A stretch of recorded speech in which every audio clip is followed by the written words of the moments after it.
चिरहरण होत रहला सभा लागल बा द्रौपदी के सारी खिंचा रहल बा दुशासन सारी खींच रहल बा रे दुर्योधन हंस रहल बा न कृपाचार्य न द्रोणाचार्य न भीष्म पितामह पांचों पढ़ने के बोलत द्रौपदी कहले कि हे कन्हैया अगर यह बला के लाज ना बाची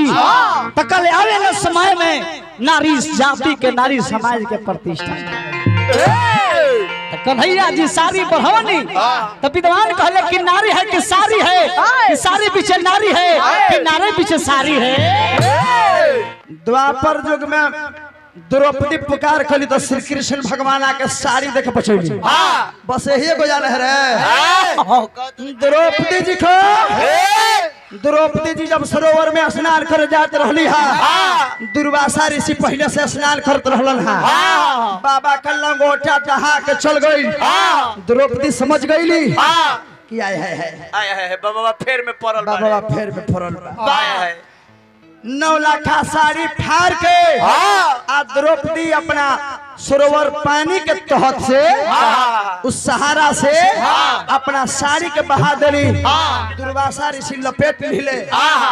ओह घड़ी दुर्वासा ऋषि वरदान दिल कि जा बेटी जाओ जब समय आई तहरा साड़ी के कमी ना रही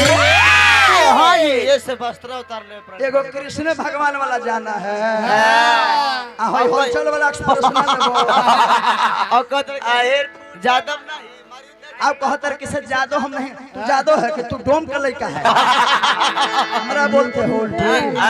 मारबुता जानबे यही एरिया में केगो हम जदुवंशी के हित ना तम जोड़वा दे फालतू के हमें एगो सर जी बोलौलन हां कि अरे तू वही ना गुड्डू है रे जे गोरिया था रहता था लड़का में अगनवा गवा के थोड़ा डांट हली याद हम सिपाही जी बोलौलन है अपन के जी हमको अभी तक याद है उस समय तुमको जन्म होगा जानते हो कब की कहानी है कब की देश आजाद हली ओकर पहले के ये बात है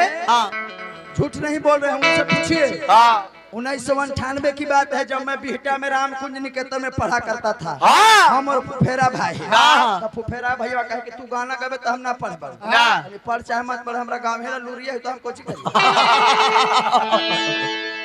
उस समय रामकुंज निकेतन में बिहटा हम पढ़ते थे ध्यान दो भोला भंडारी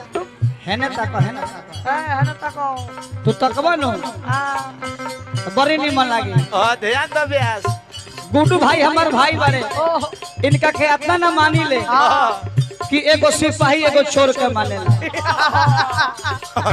एगो सिपाही एगो चोर के मानेला एगो बाघ एगो बकरी के मानेला ये हमार भाई हवे इनका के भाई मानी ले इनकर बाबूजी हमार बाबूजी इनकर भाई हमार भाई इनकर माई हमार माई इनकर वही न हमार वही इनकर मेहरारू हो बने जी के बारात में आइल बड़ो धन मनावो रे बबुआ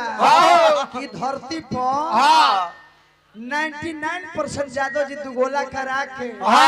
हई भाजपा पार्टी के जियावले इतना छोटा ये बदमाश है जादव के समाज में जाकर तो लालू जी के खूब बड़ाई करेगा वोटवा देता है मोदी जी में बड़ी मार मारेगा देखी भोला जी हम एक यदुकुल परिवार से हैं हमको चरण छुइए आप हमको चरण छुइएगा तो तर जाइएगा अपना आवाज लागे खातिर अच्छा मजा इनकर दूध दही के चाचा आवाज हो ए महाराज आवाज प्रमोद प्रेमी जी के जादव के लड़का हम खेसारी लाल यादव जी के टुनटुन यादव जी के छोटू छलिया जी के आई मुसहर के मुस के आवाज इसका ऐसा है अभी यहाँ कहाँ दूध के वहाँ दारू के दूध के आवाज जाता है दारू के आवाज अब वो दारू के ना अभी उजान का कुत्ता बरान के आवाज है वहाँ गीता में पुराण में रामायण में महाभारत में लिखा गया है कि यादव के मतलब क्या होला